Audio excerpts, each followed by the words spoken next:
Hello guys. Gagawa tayo ng pampabango.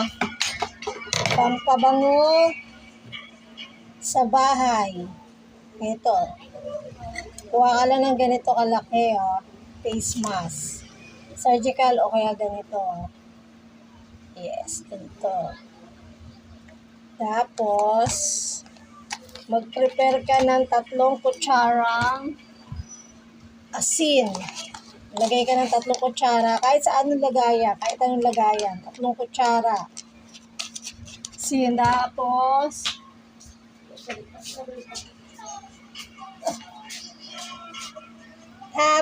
asa na? Tapos, pag meron na tayong 3 kutsarang